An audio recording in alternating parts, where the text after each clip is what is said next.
right now. The money in your bank account doesn't really belong to you. And the scariest part, most people will never understand why. Because banks don't make money by protecting your money. They make money by using it. The moment you deposit money into a bank, the system changes. Your money becomes their asset, and your trust becomes their business model. Most people think their money is just sitting in a safe. It's not. Banks lend it out, multiply it, use leverage again and again and again. And all the while, you believe it's still waiting for you, untouched. That's how the system works. And the truth is, the entire financial system depends on one thing: faith. Because if everyone tried to withdraw their money at once, the illusion would instantly collapse. The bank doesn't physically have all the money it appears to have. And that sounds crazy, until you realize this system has been in place for decades. But that's where things get complicated. Banks don't just profit from your deposits, they profit from your debts, credit cards, loans, mortgages, interest. The longer you stay in this trap, the more profitable you become. Think about it. For most people, debt becomes the norm before wealth does. And even though people work harder every year, their purchasing power quietly disappears. Not because they're lazy, because inflation quietly changes the very value of money.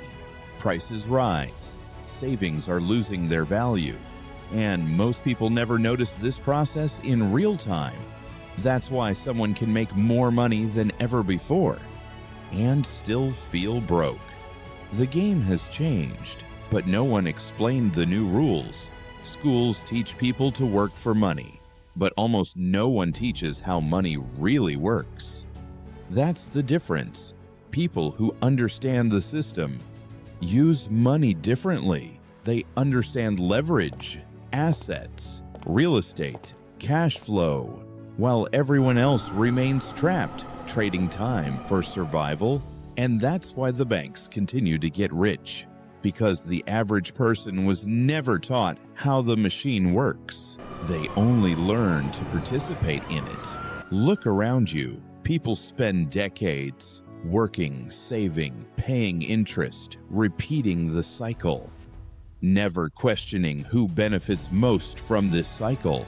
But once you understand how money moves, you'll stop perceiving banks as safe places to store wealth. You'll begin to see them for what they really are: machines designed to maximize financial gain.